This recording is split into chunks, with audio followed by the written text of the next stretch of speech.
Good morning, everyone. This is Pastora Melody, also known as Miss Ken, K-H-E-N. Ayan. Happy New Year po sa inyong lahat. At bakit ba natin ginagawa ito?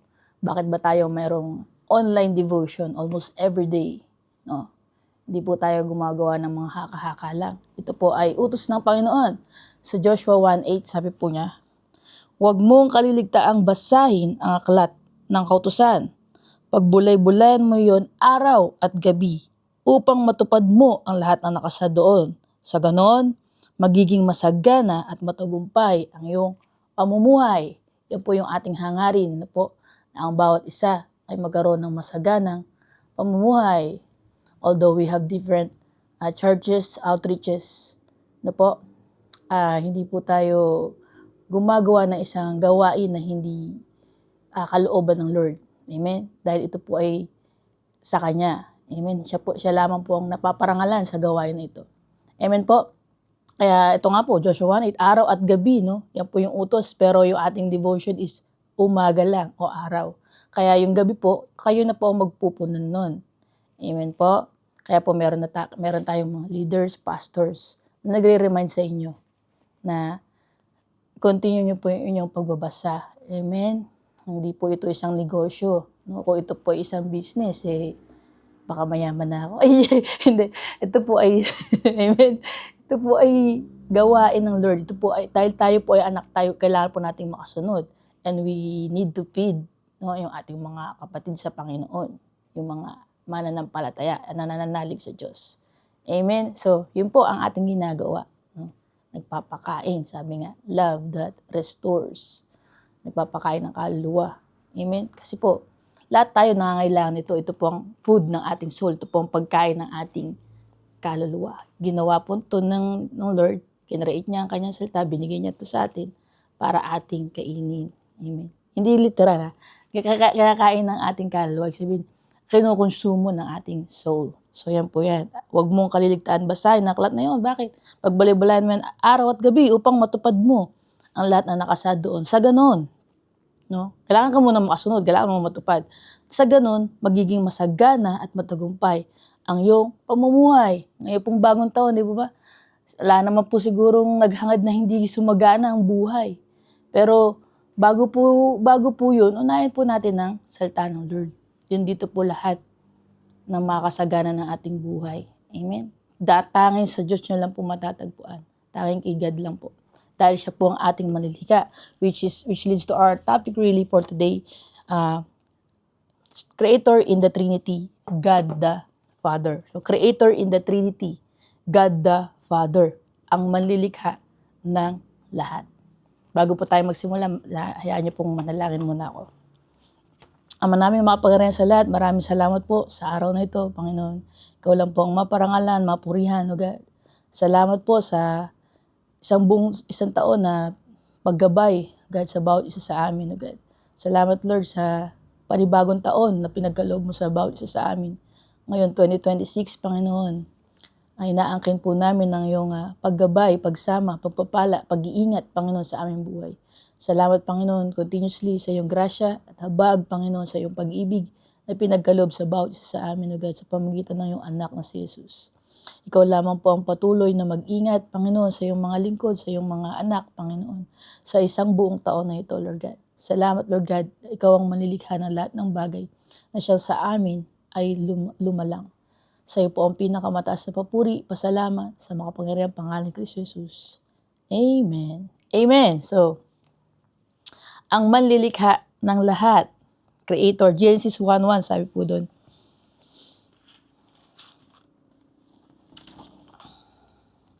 nang pasimula ay nilikha ng Diyos ang langit at ang lupa. Ang lupa ay walang hugis o anyo. Dilim ang bumabalot sa kalaliman at kumikilos ang Espiritu ng Diyos sa ibabaw ng tubig. Sinabi ng Diyos, magkaroon ng liwanag, at nagkaroon nga. Nasiyahan ng Diyos nang ito'y mamasdan. Nagbukod niya ang liwanag at ang dilim. Ang liwanag ay tinawag niyang araw at ang dilim naman ay tinawag na gabi.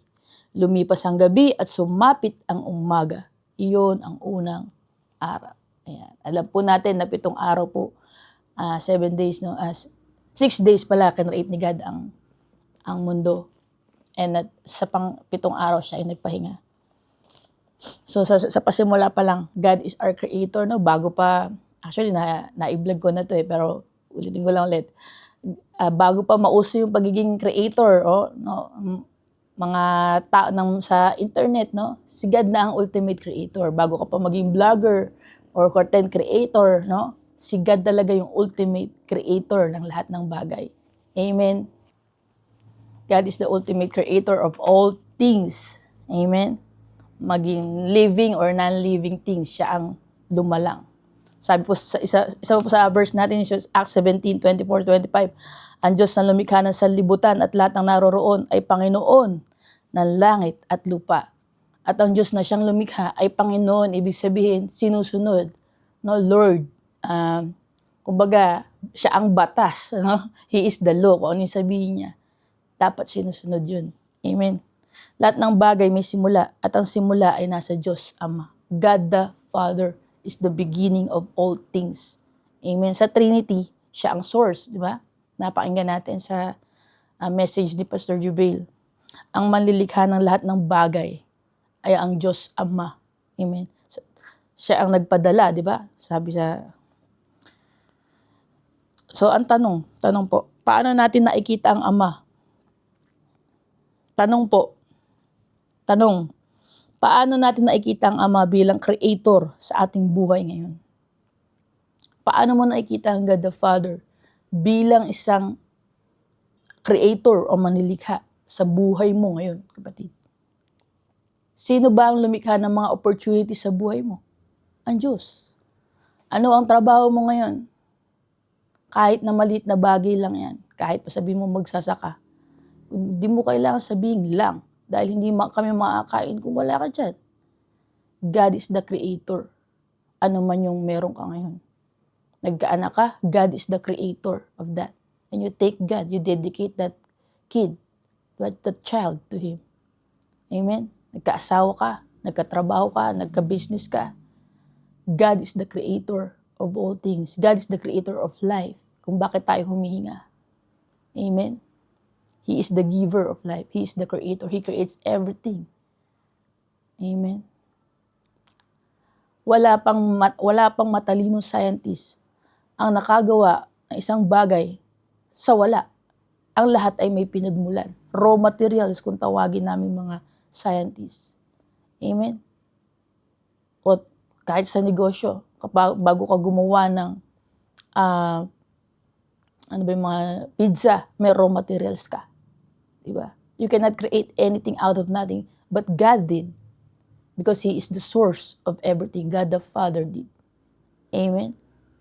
Kaya anuman yung meron tayo, we thank God. No? Lalo ngayong bagong taon, dapat siya ang una. Dahil siya ang ating manlilikha. Amen? He creates everything and He is the source of everything. Siya ang lumikha ng lahat ng mabubuting bagay sa buhay mo. Amen? So, minsan, siyempre may mga bad things. Pero God doesn't create bad things, human deeds. Sabi nga, maraming kaskasero driver, di ba? So, pagka nasira yung sasakyan, hindi mo sinisisi yung gumawa ng sasakyan. Di ba? So, bakit natin sisisihin yung gumawa ng tao sa ginagawa ng masama ng tao? Amen? He didn't do that. He's a good God. He gives us everything.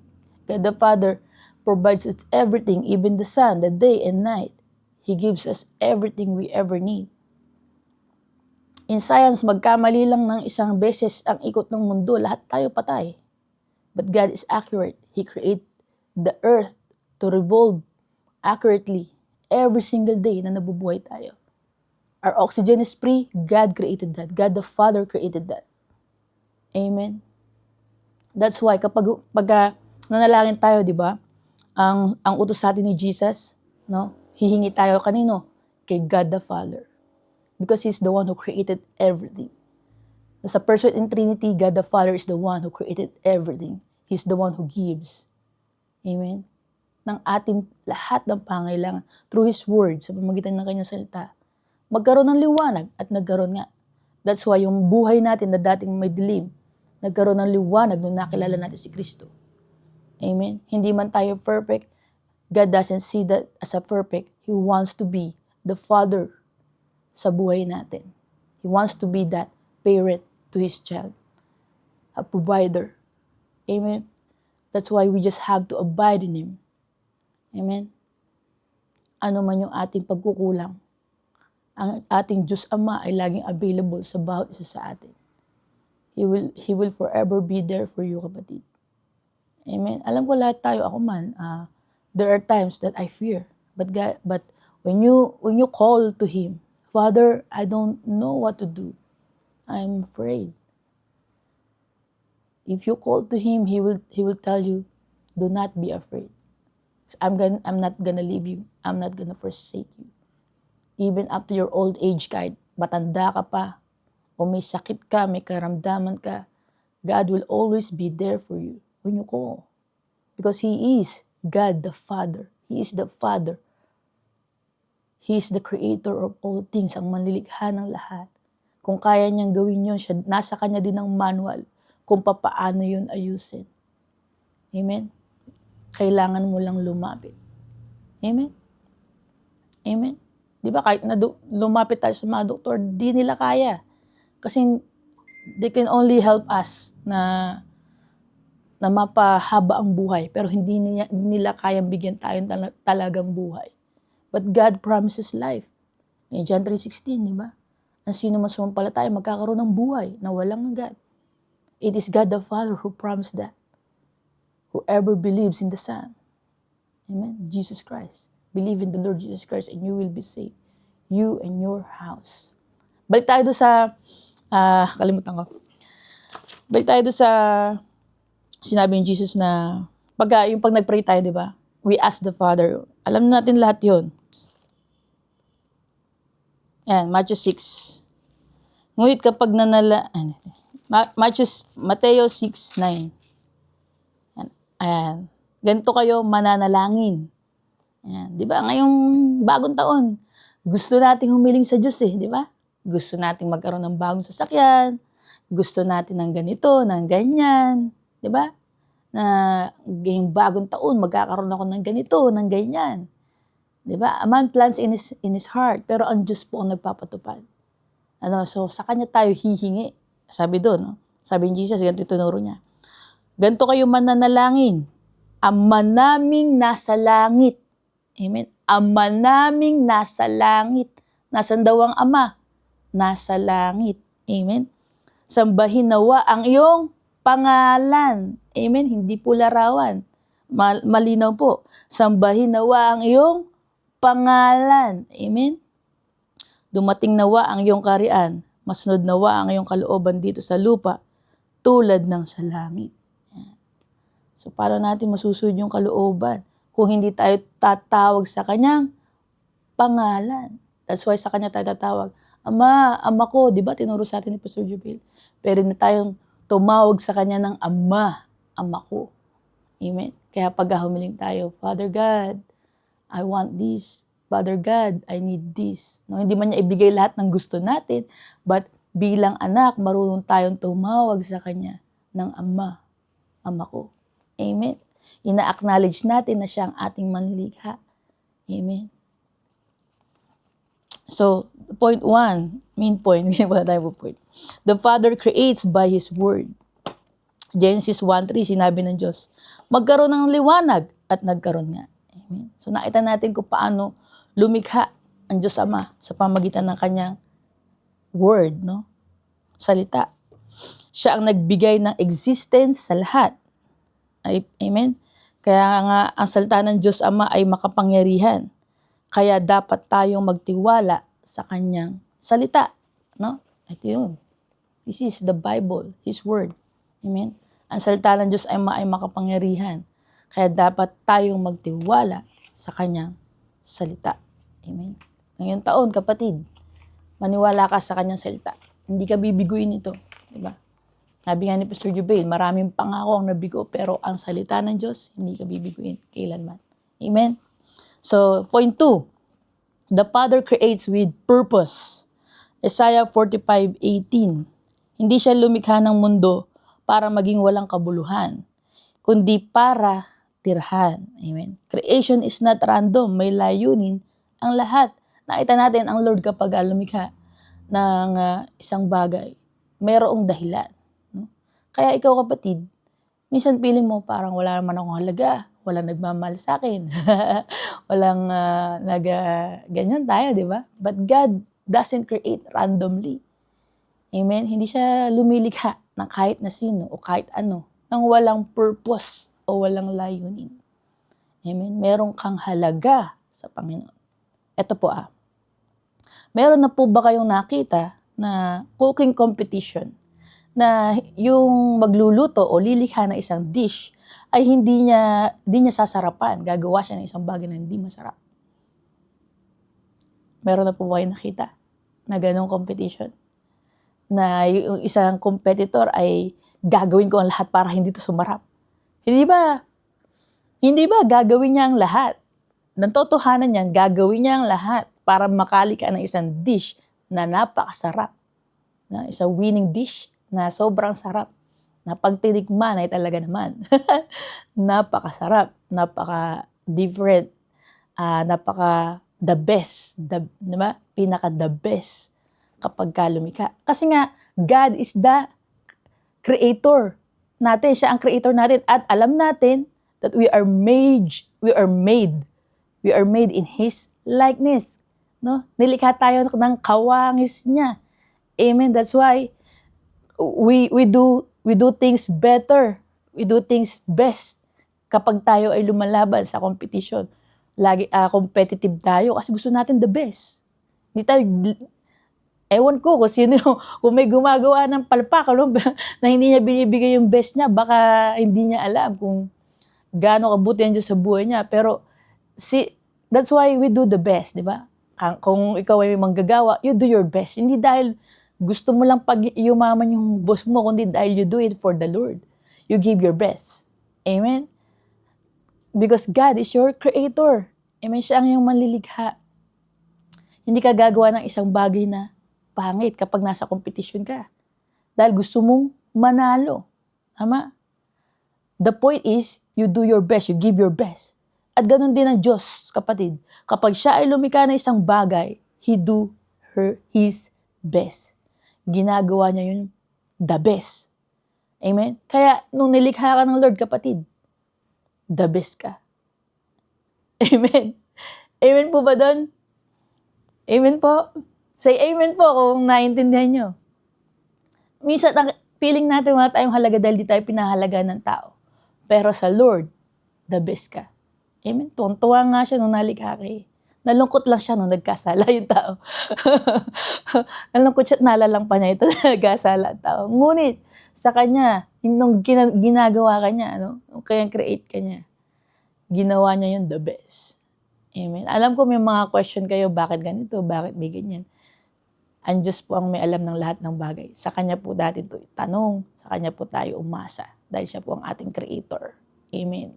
Minsan inisip natin, kung mabuti ang Diyos, bakit nilikha si Nick Vujicic na kulang ng kamay at paa? Pakinggan niyo po siya. Diba? Tinatas niya po ang Diyos sa buhay niya. Nakita po natin yung pagkilos ng Diyos sa buhay ni Nick, kahit na ganun siya. Actually, mas effective pa siya to minister sa mas maraming tao. No? Sometimes God moves in mysterious ways, hindi natin alam. Pero the point is, God the Creator do His best. When He creates, He do His best. He give His best sa Kanyang mga anak na nananampalataya sa Kanya. Amen? Hindi siya gagawa ng isang bagay na palpak na ikapapahamak mo unless otherwise, pinili mo to, kapatid. Amen? So God creates with purpose. Ikaw ay may layunin. Meron kang purpose. No? Hindi ka lang upos. Ikaw ay may purpose. Amen? Maaring naupos ka noong 2025 sa dami ng problema. Pero ngayon, kapatid, maunawaan mo that you have a purpose. Amen? Hindi lang purpose mo ang kumita ng pera, magbayad ng utang. Hindi lang yun ang purpose mo sa mundo. Amen? Hindi lang yun ang purpose mo, kumain, matulog. Hindi lang yun. God creates you with a purpose in mind. Ikaw ay para sa Kanya. Amen? Unless nawa ay maunawaan mo na ang Diyos gusto kang ang makilalang lubusan. Kaya lumapit ka lang sa Kanya, kapatid. Amen. Dahil ikaw ay may layunin. Amen. Ang layunin mo, ikaw ay para sa Diyos, ikaw ay ginawa ng Diyos at para sa Diyos. Amen. So, maunawaan po natin na ang buhay natin ay may purpose, hindi aksidente, kundi disenyo ng Ama. Amen. Yung life mo, God designed it.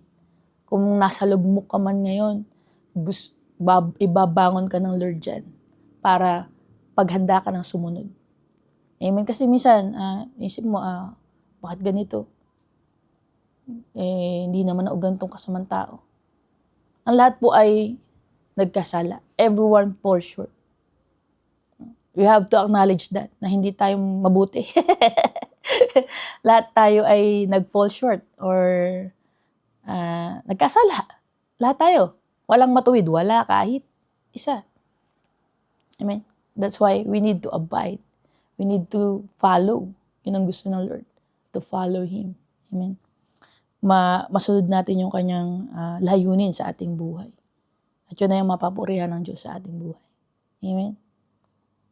Hindi aksidente, kundi disenyo ng Ama ang buhay natin. Nasaan man tayo ngayon?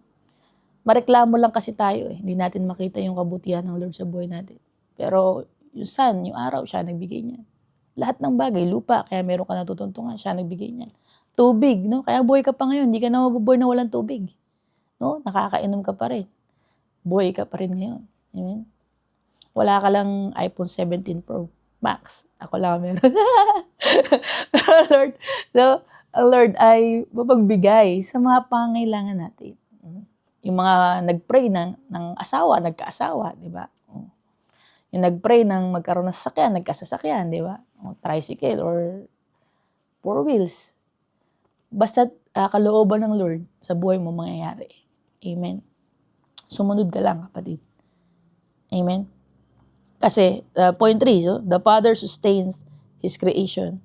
Colossians 1:16-17. Sa pamamagitan niya, nilikha ang lahat ng bagay at sa Kanya nananatili ang lahat. Nakita natin, kapag sa Diyos ito galing, no, nananatili ito. Walang expiration ng Lord. Kahit nga mamatay tayo, papalitan niya ito ng bagong katawan eh. Lahat ng Kanya eh. Lahat ng naniwala sa Kanyang anak na si Jesus. Papalitan niya ito ng bagong katawan. A resurrected body.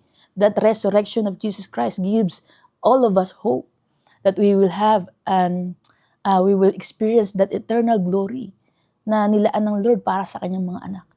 Amen. Amen. So, hindi ito maunawaan na hindi nananampalataya, pero kayong mananampalataya na nanonood ngayon, alam nyo to. This is the hope that we are hoping.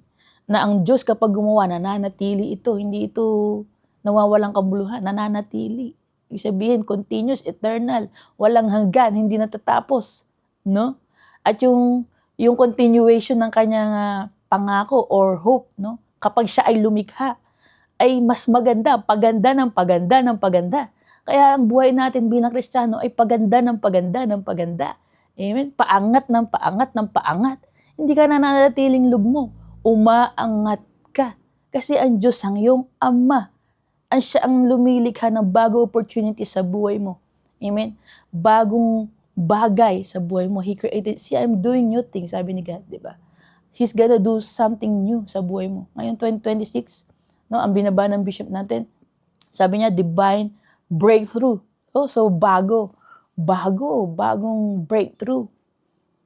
Ano man ito, no? Ano man ito, kung yung mga dating humadlang o noong 2025 sa'yo, God will create something new, tatanggalin niyo yun, kaya niyang tanggalin yung barikada na yun, or barricade na yun, na humadlang ng 2025.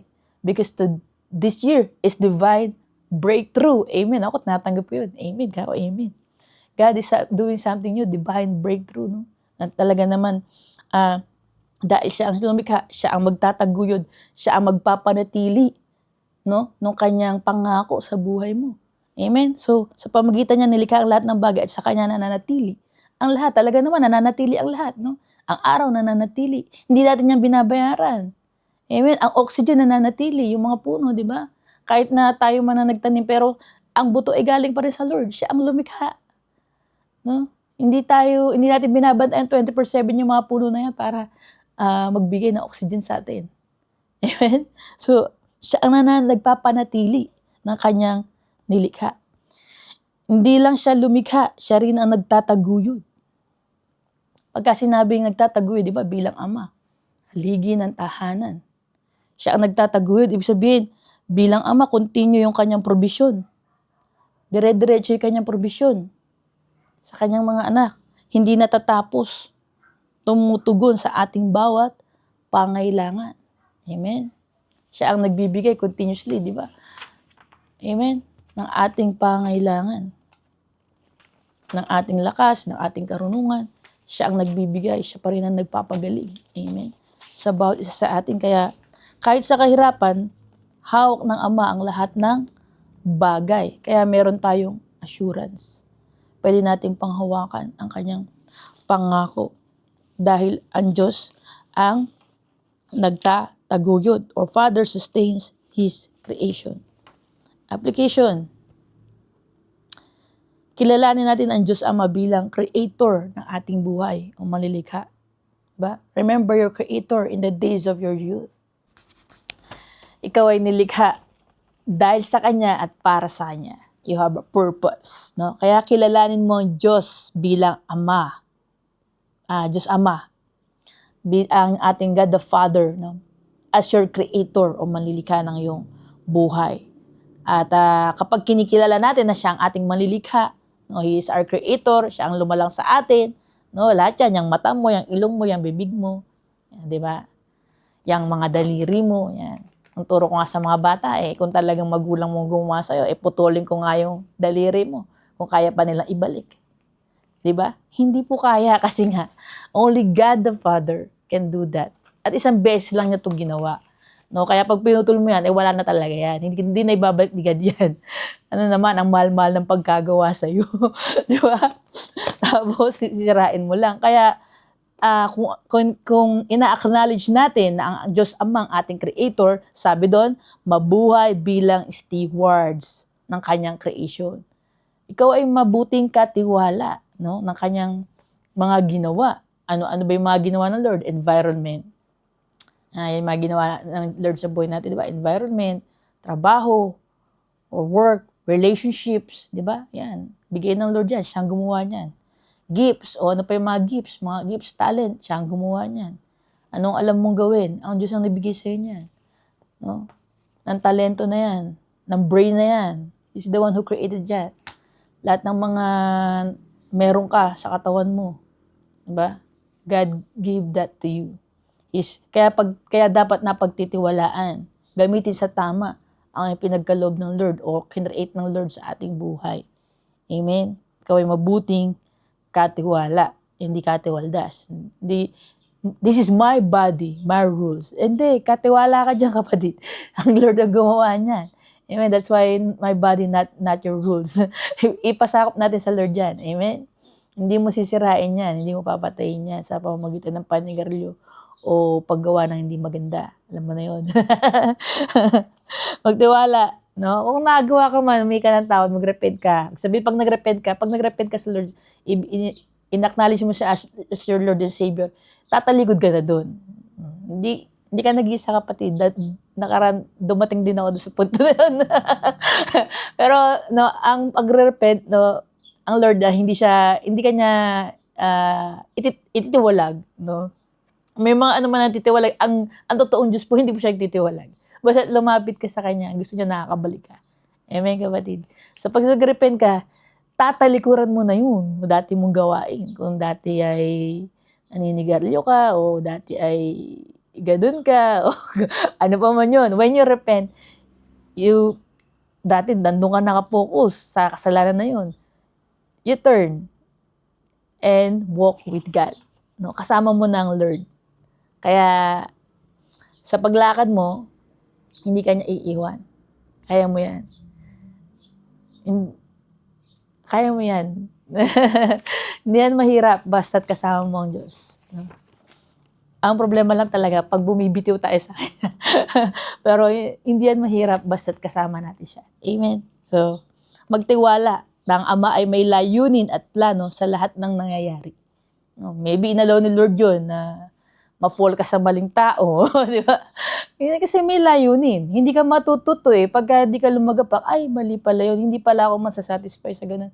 Temporary happiness pala yun. Parang dali ang saya lang pala yun.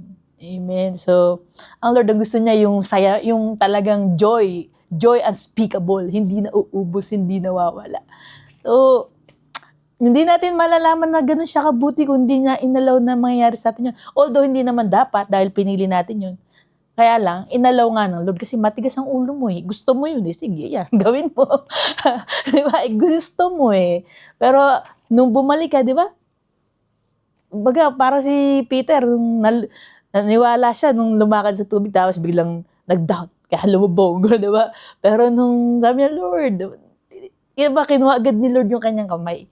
Ganun ng Lord eh, kukunin niya din tayo agad, no? Basta sa kanya tayo tumawag. Sa kanya tayo lumapit. Hindi siya nagtataboy, no? Siya ang ating Diyos na manlilikha. At magtiwala ka lang sa kanya, sa Ama. At may layunin at plano siya sa lahat ng nangyayari. So yan po ang identity ng God the Father. Sa Trinity ay Creator. Siya ang pinagmulan ng lahat. Siya ang nagbigay ng buhay, layunin, at sustento o pangailangan natin. Amen? So, ito po ang hamon. Mabuhay daw po tayo ng may pasasalamat at pagtitiwala sa Diyos Ama bilang manlilikha. So, kaya natin yon. Pag sinabi pong mabuhay ng may pasasalamat at pagtitiwala, no? Pag nagtiwala ka, ibig sabihin, hindi ka nagda-doubt. Ay baka. Nagtitiwala ka nga eh. At mapagtitiwalaan naman talaga ang Diyos sa buhay mo, di ba? At di ka nilikhang pangit. Papayag ka ba pangit ka? Hindi, di ba? Ang Diyos di lumilikha ng pangit. Kulang lang sa ayos. Kasi hindi ka nag-aayos, di ba? God the Creator, siya ang dapat natin pasalamatan at pagtiwalaan. Amen? Sabi nga ni Pastor Jupin, naalala ko lang yung message niya, hindi ka sa Bombay magtitiwala sa 5-6, kundi sa Diyos, di ba? Siya ang magpo-provide ng lahat ng ating pangailangan. Kaya siya ang dapat nating pasalamatan. At kapag sinabing marunong ka magpasalamat, tumatawag ka sa Kanya. No? Alam, wala naman tayong magbibigay sa Kanya, lahat galing sa Kanya. Pero yung ikaw, yung puso mo, yan ang hinahanap ng Lord. No? Kung marunong magpasalamat yan, sasaliksikin niya hahanapin niya si God. Mananalangin yan. No? Magbabasa ng salita niya yan. Tatawag yan. Amen, hindi yung nagtatampo ka pa sa Lord. Bahala nga dyan, Lord. Hindi mo naman sinasagot yun. Gusto ko. Hindi, di ba? So, marunong tayo pagpasalamat. Thank you, Lord. Thank you, Father God. No? Nagpasalamat tayo sa buong taon. Thank you, Father God, na ikaw, Panginoon, na nagkaloob lahat ng aming pangailangan sa buong isang taon. Salamat po, Panginoon, sa isang panibagong taon. Lord God, na pinagkaloob mo sa amin. Salamat po. So you know how to thank God the Father. Marunong tayong magpasalamat sa ating manlilikha. Amen. So nakapagpasalamat ka na ba, kapatid? O hindi pa, magpasalamat ka mamaya. Yan. Tayo po'y manalangin. Father God, maraming salamat po sa lahat ng bagay na pinagkaloob mo sa aming buhay, O God. Thank you that you are the creator of all things, Panginoon. Ikaw ang nagbigay ng lahat ng aming pangailangan, Panginoon. Salamat po, Panginoon, na ikaw po ang nagsustento ng aming kalakasan, O God, ng aming karunungan, Panginoon. Salamat po, Panginoon, sa lahat ng pagsama mo sa buong isang taon, Panginoon, sa bawat isa sa amin. Tulungan mo po kami na maging faithful stewards ng mga bagay na pinagtiwala mo sa aming buhay. Sa iyo po kami patuloy na magtitiwala, O God. Salamat sa layunin na pinagkaloob mo sa aming buhay. Sa iyo po namin ito pinagkatiwala, Panginoon, continuously, God. Maging ang gawain ito, Panginoon, ikaw ang patuloy na maparangalan. Ang lahat ng makarinig nito, Lord God, ay magkaroon ng pagkilala sa iyo, God. Makilala ka ng tunay, ng lubusan. At patuloy na maunawaan nila, Panginoon, na ikaw lang ang Diyos. Ikaw lang po ang Diyos na may kayang lumikha ng mabubuting bagay sa kanilang buhay. At ikaw ang may kayang magpatupad nito, Panginoon, Father God. Maraming salamat, Lord God. Sa iyo po ang pinakamataas na pagsama, pagluwalhati, God. Sa makapangyarihang pangalan ni Kristo Jesus, inaangkin po namin ang iyong pagsama, ang iyong pag-ibig, Panginoon. Maraming salamat sa iyong pag-ibig, sa iyong pagsama, sa iyong paggabay, pagproteksyon, Panginoon. Thank you for your sustaining power, Father God. In the mighty name of Jesus Christ, God, sa iyo po kami nananalig continuously, nagtitiwala na ang lahat ng bagay sa aming buhay, ikaw po ang may layunin, Lord God. At ikaw po, Lord God, ang kikilos, ang gagawa agad ng solusyon agad sa lahat ng aming suliranin. Father God, maraming salamat, Lord God. Ikaw po ang patuloy na gumawa, Panginoon, ng kagalingan sa lahat ng may sakit, karamdaman, Lord God. Ikaw po, Lord God, ang patuloy na gumawa, Panginoon, ng bagong bagay, Panginoon, sa mga nabibigatan, Lord God. Ikaw po maggumawa, Panginoon, ng daan, Panginoon, sa mga wala pang pagkakilala sa iyo, Lord God, na sila ay makarinig, makakilala din, Father God, sa iyong pangalan, Lord God. Salamat, Panginoon. Ikaw po ang patuloy na kumilos, gumawa sa mga walang trabaho, Panginoon. Magkaroon sila ng maayos na trabaho, Lord God. Ikaw po patuloy na gumawa, maging sa aming government, Panginoon, sa lahat, Panginoon, ng government official, Panginoon, na magkaroon po sila ng puso, Panginoon, na may tunay na paglilingkod sa kapwa Pilipino, Lord God. Ikaw po ang patuloy na gumawa, Panginoon, sa aming bayan, sa aming community, sa aming pamilya, Lord God. Ikaw po ang patuloy namin inaasahan, Lord God. Thank you, Father God, for being the Creator, being our Creator, Lord God. Thank you, Lord Jesus, for our lives, Panginoon, na iyong pinagkaloob sa aming buhay. Thank you, Father God. Thank you, Lord Jesus. Sa iyo po ang pinakamataas na papuri, pasalamat, pagdakila, pagwalhati sa makapangyarihang pangalan ni Kristo Jesus. Amen. Thank you, Jesus. Hallelujah. Bye! Happy New Year! Ikaw ba'y napagpala ng gawain ito? Maari lamang po na i-like ang Vessel of Joy Online Devotion Facebook page or ang Vessel of Joy Online Devotion YouTube channel. Subscribe! Thank you, bye!